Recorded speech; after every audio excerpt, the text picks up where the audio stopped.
Hello, and welcome back to my weird little corner of the internet. I am JRFrostReads. Most people just call me Frosty, and I hope you're having a fantastic day.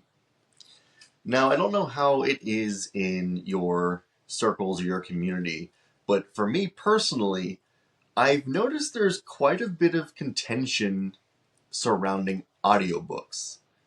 Some people say any form of reading counts, whether it be audiobook or telling of stories, reading the stories. Other people say audiobooks don't count as reading. It's kind of a surprising amount of people kind of go back and forth on that. I didn't expect it to be as much of a hot topic or debate as it is, and it's kind of interesting to hear people's pros and cons, or are they for it or against it, and their opinion of the matter. I don't necessarily want to tackle that as an issue today.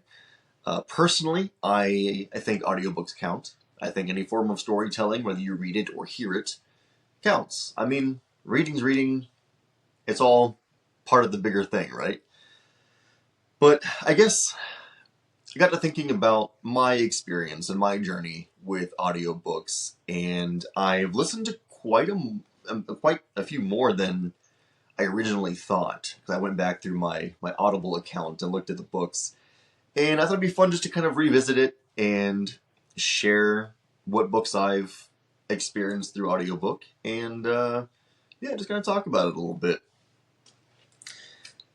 So a few years back, I guess almost 3 years now, I had a desk job. I worked at an office, and it was mind-numbingly boring. It's not my kind of environment if I can help it. Like, oh man, I remember there being plenty of days where I just kind of wanted to smash my face on the desk instead of being there. It's very tedious. It's very mind-numbing. It's just not. It wasn't great. It wasn't a fun experience as a whole. Thankful for the job, thankful for the experience, thankful for the opportunity, but yeah, I learned kind of the hard way that working in an office may not be the right setting for me. Especially when you're just doing mundane tasks, whether it be copying information from one source to another or reading just the most mundane, boring things. So I was already listening to music and sometimes podcasts with like an earbud in my ear. And I was like, oh, why don't I look into audiobooks? That way I can just absorb more stories while I'm at work for 8 to 9 hours every day, 5 days a week, And it was kind of interesting because I was due an audiobook at work. And when I would go home, I would read a physical book, but it would be something completely different. So during this time period, I was reading physical copies of The Expanse, I believe. I was going through The Expanse and something else. I don't remember exactly. But yeah, it was just kind of cool that at work I got 8 hours of one story, and then at home I would jump into a completely different world and read a completely different series. So I was kind of doing 2 books at once for, a year and a half, I think. So that was kind of a neat thing to experience for the first time. Now, with audiobook, a long time ago, I say that as if it was like 20 years, but a handful of years ago, more than a handful of years ago, I tried reading the Silmarillion because I wanted to read Lord of the Rings, and in my brilliance, I was like, hey, let me start with Silmarillion, read The Hobbit, then read The Lord of the Rings, and that was a mistake. I don't recommend anybody reading the Silmarillion before The Hobbit or Lord of the Rings. I tried reading it on my own and was very confused. It's hard to follow. Felt more like a history book with some story elements to it. Yeah, I couldn't get into it. So I'm like, well, let me try with the Silmarillion again. Let me do it in audiobook form, kind of have it play in the back of my mind while I'm just doing computer work and see if that doesn't help. And it did. It did help a little bit. I made it further. I made it halfway through the Silmarillion in audiobook form. before I came to the same conclusion of I'm not ready for this. It's not where my interests are. I'm not ready for this.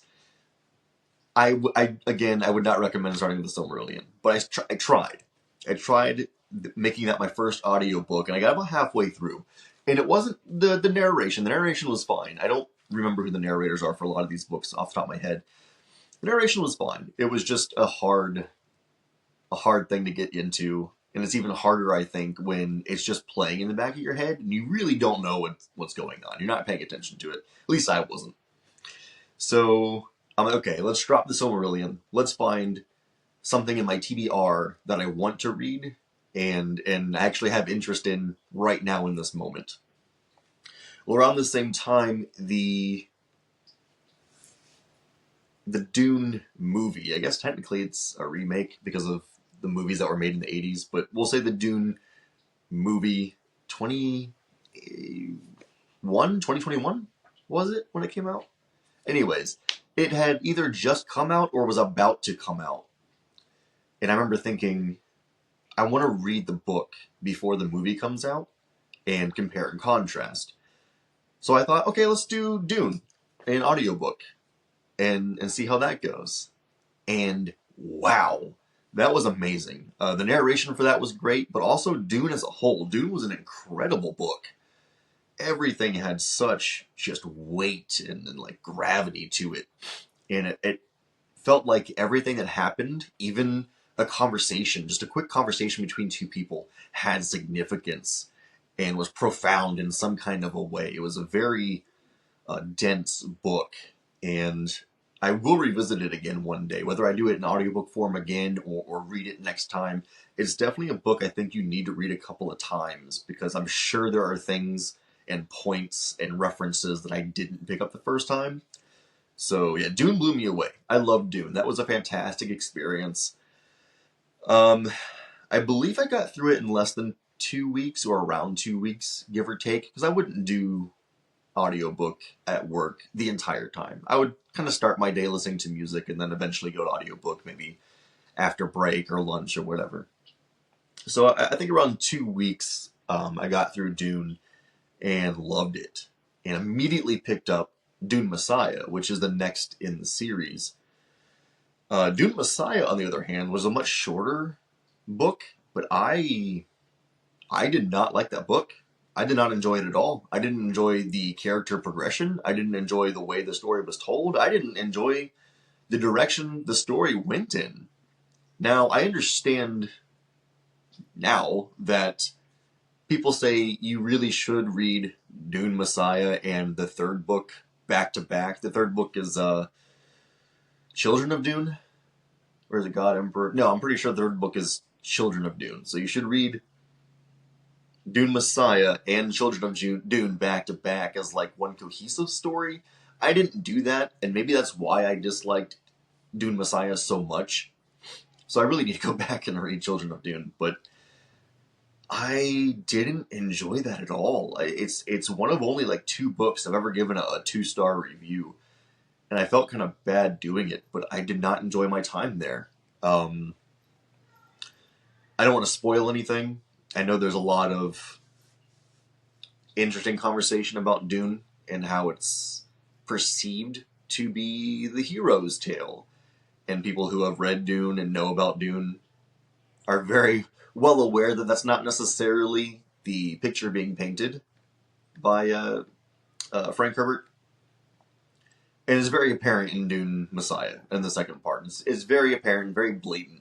Like, oh, this is not necessarily a story about the hero's tale, and I don't know that it's going to have a happy ending, because I haven't read that far along, but I didn't care for the story. It was kind of disappointing, and again, knowing what I know now, I probably should have went ahead and listened to Children of Dune following Dune Messiah, but at the time I was like, I can't do another Dune book right now. I need a break.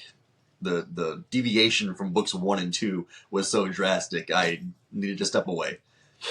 So I shifted gears completely and went from Dune to Stephen King's IT. I don't really know why it's called IT. That's kind of a weird title. Like we're following this like horror entity, Pennywise the Clown, and this group of children and their experiences through life. I don't know what it has to do with IT, but I'm kidding. I know it's it. I know it's it. I know it's not IT. Dumb joke. I couldn't help myself.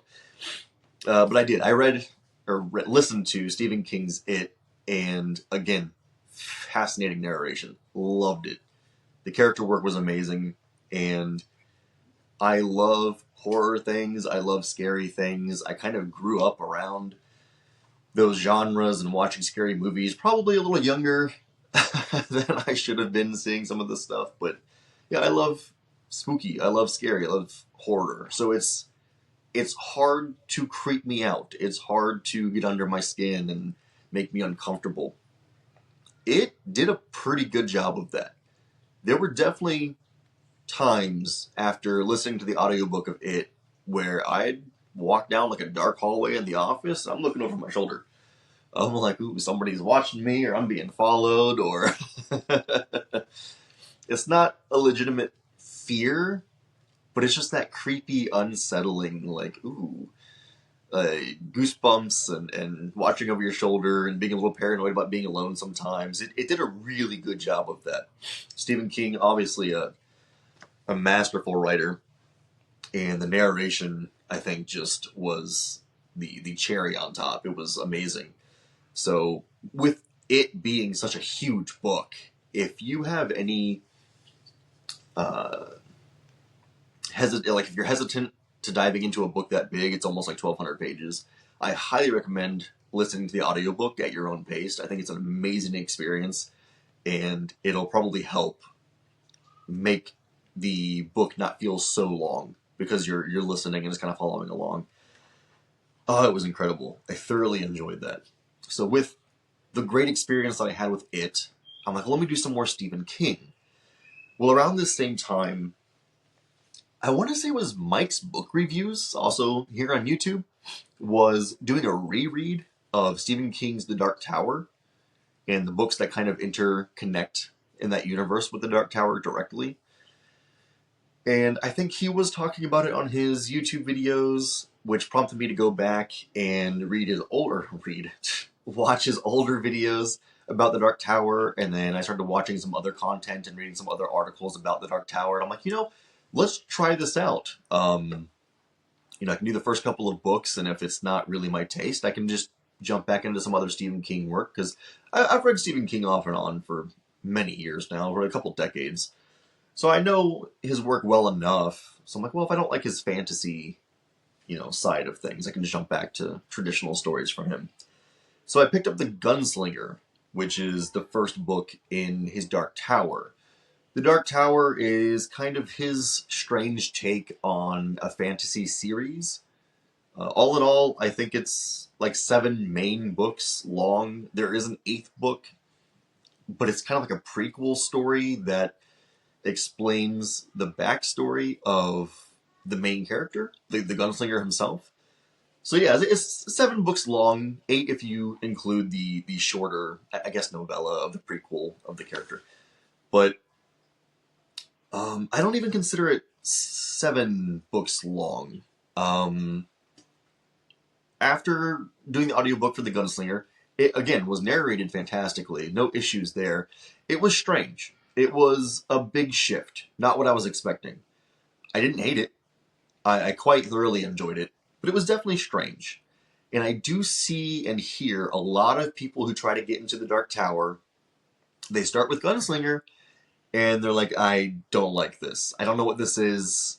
It feels unnatural. If this is the story, I don't think I want to continue. And that's a fair feeling to have. But I really don't think the Gunslinger should be the foundation for the rest of the series, because honestly, I feel like the Gunslinger itself is not the first book. The Gunslinger feels more to me like it's a really long prologue. It's like a standalone prologue to what's about to come. And it is a weird starting place, but I don't feel like it is the full, like it covers the full tone of the series. So my recommendation, if you're looking to start The Dark Tower, whether reading it, audiobook, get through The Gunslinger. It is important. It should be there. Get through The Gunslinger and then read the next book, which is The Drawing of the Three. If after The Drawing of the Three, you are still like, hey, I'm not feeling this, I think that's a fair place to like, okay, you probably won't enjoy the majority of the rest of the story. You're okay to be like, hey, you give it the college try, you put in some effort, it's okay if you want to back down now. Definitely don't base it on The Gunslinger alone. With that being said, The Gunslinger was relatively short. I think I listened to that at work within a couple of days. So I jumped straight into The Drawing of the Three, which is the next book. It's a little meatier. Not meteor, it's thicker. There's more content. There's more. It's a much longer story. And that's when I feel like, okay, now I get an understanding of what's going on. And now I understand some of the characters a little bit better. I've been introduced to new characters. And it's still bizarre. It's still such a bizarre, like, how do you explain to somebody The Dark Tower? Like, it's such a strange story. And it's a fantasy series. It's an urban fantasy series. There's Western elements. There's horror elements. There's... I don't... Like, what... There's sci-fi. It breaks the fourth wall. Stephen King wrote himself into the story. Like, what is The Dark Tower? I don't know how to explain it to people. It's just one of the most bizarre and fun rides that I've been on when it comes to storytelling and a book series. It jumps all over the place, yet it still makes sense, but it makes no sense. But it's fun, but it's a little disturbing and uncomfortable, but it's intriguing, and I don't know, it's so many things. So to spare going through book by book by book, I'll just name the titles of the books in the series. So I started with The Gunslinger, finished that relatively quickly, went to The Drawing of the Three, and that's when, like, okay, now I'm comfortable. Now I know better what I'm getting myself into, and I know I want to continue this story. So the next book after The Drawing of the Three is called The Wastelands, which also, what, again, this is why it's so strange. The Wastelands, a big part of the story, without spoiling anything, involves a train. Picture, if you will, and I think it was influenced by Thomas the Tank Engine, but picture, if you will, if Thomas the Tank Engine was a demonic entity and you were riding this train through hell. Like, what does that mean? And it's such a bizarrely amazing tale that'll have you laughing and horrified the whole way through. So The Wastelands, Thomas the Tank Engine going through the railroad of hell. Next there's The Wizard in Glass. And after that, I went ahead and listened to the audiobook for the prequel story. It's kind of like the origin story of the gunslinger himself, Roland. It's called The Wind Through the Keyhole. Now, I don't remember exactly. I believe he wrote that book after he was finished with the main Dark Tower story, or close to the end of it. And I've heard some people say, oh, maybe you should start with The Wind Through the Keyhole and then Gunslinger. I read it in between, I think, the fifth and sixth book, because I believe in an interview, Stephen King himself said it makes more sense if you read it in between the fifth and sixth book, or is it the fourth and fifth? In between the fifth and sixth book, because you are familiar enough with the character that some of the references and stories told in The Wind Through the Keyhole will make more sense, and it will help set up the next couple of books a little bit better as well. So I went ahead and did that. I believe it was an interview, I could be mistaken. So I went ahead and detoured and did The Wind Through the Keyhole, the little prequel story novella. It's not that long. And then I continued with Wolves of the Kala, Song of Susanna, and then the final book is just called The Dark Tower. Now I have a confession to make. I listened to the audiobooks 2.5 to 3 years ago. I have not completed the series yet. I'm going to talk a little bit more about that in a few minutes. But one of the reasons why, and this is really weird, because normally when I start a series, I focus in on that series. I don't read anything else other than that series, and I go from beginning to end. Especially if it's already complete, I want the entire story, and I will read books back to back to back without very much of a break. I might read a comic or a manga or a novella, but typically it's like when I read The Expanse, I started with book 1, I ended with book 9, and that's it. I just read the whole story in its entirety. And I was doing that with The Dark Tower until I got halfway through the last book. And I realized this is about to end. This story is almost over. And I wasn't ready to leave. I wanted to hang out here longer. I wanted to be here longer. I wanted to enjoy this ride even more. I wasn't ready to say goodbye to the characters. And it really took me by surprise. Because I've never felt that way before. Like, I didn't want The Expanse to end. I didn't want John Gwynne's The Faithful and the Fallen to end.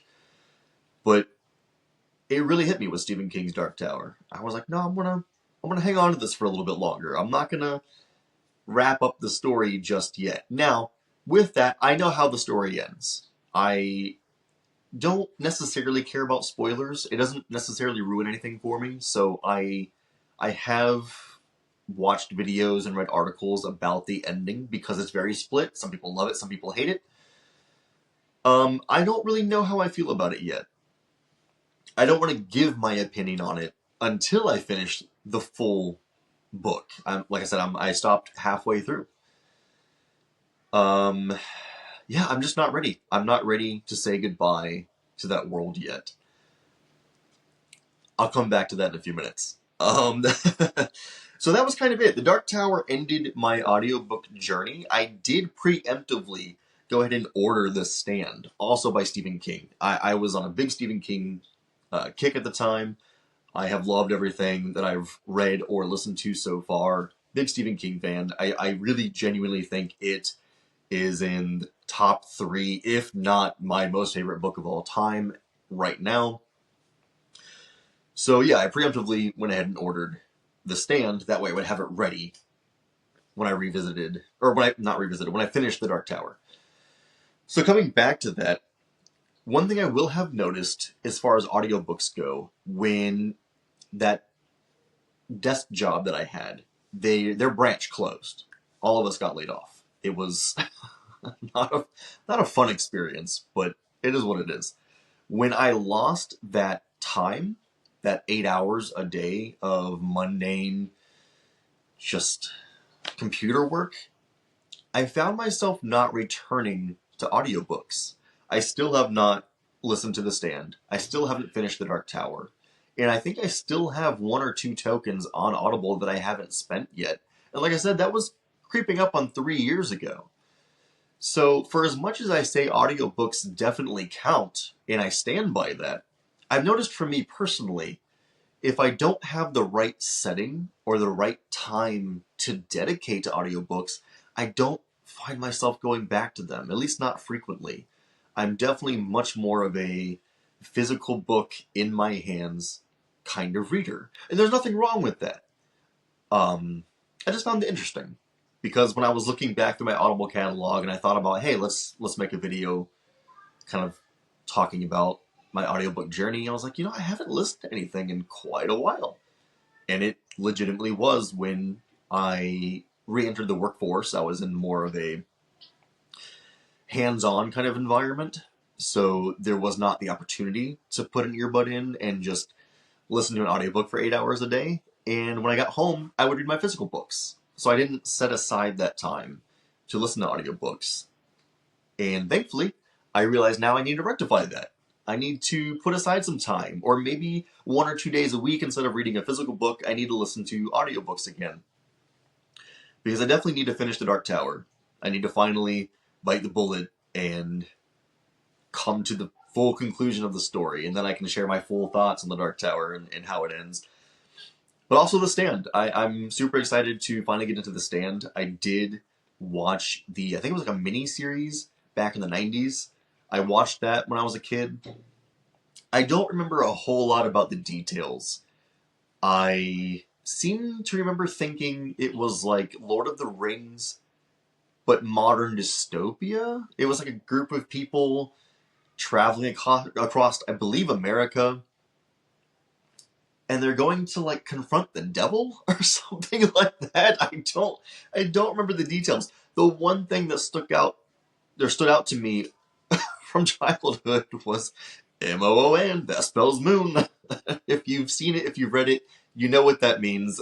That's the one thing that I remember above all else with that show, which honestly, or miniseries, I need to rewatch it. I think it was pretty decent, but I am excited to do the audiobook for The Stand, and I have plenty of other Stephen King books set aside. I have the credit I can spend on another Stephen King audiobook. I have other physical copies of Stephen King's books. Huge fan. I'm going to keep reading them. But yeah, I don't know. I was thinking about it a couple days ago, and I thought it'd be interesting to kind of revisit my audiobook experience and talk about it. And I would love to hear what you think. Are you one of the people who believes that reading is reading, whether it's audiobook, a story, or a physical book? Are you one of those people that don't think audiobooks count? Is it not a medium that you count as reading? Is it kind of like watching a movie or a TV show for you? It just doesn't fall into the same category. If you have done audiobooks, do you have a favorite narrator? Do you have a favorite series that you experienced in audiobook? Or is there, like for me, I'd say Stephen King has kind of been the main author who I've audiobooked. Is there one author in particular you go for when you listen to an audiobook? And when do you find the time? Do you prefer audiobooks over physically reading? Does it help with your concentration and help you get through the day or get through tasks, or maybe you have a long commute to and from work or school? I would just love to hear what your experiences with audiobooks are and how it's changed your perspective of reading. And yeah, let's talk about it a little bit. So that's pretty much it. I have it all written down here. That was kind of the whole list. It's not some long thing, but I definitely went through like a year and a half where I listened to a lot of audiobooks, and I loved it. It was a fantastic experience, and I need to get back to it. I really do. So anyways, let me know what you're reading. Let me know what audiobooks you have listened to, which ones you've loved, which ones maybe you didn't care for, and I would love to talk about it. With that being said, you can find me on Instagram and the Fable reading app. I am JRFrostReads, same name as the YouTube channel. And that's it. I hope you have a great day. Thanks for spending some time with me. I'll see you in the next video.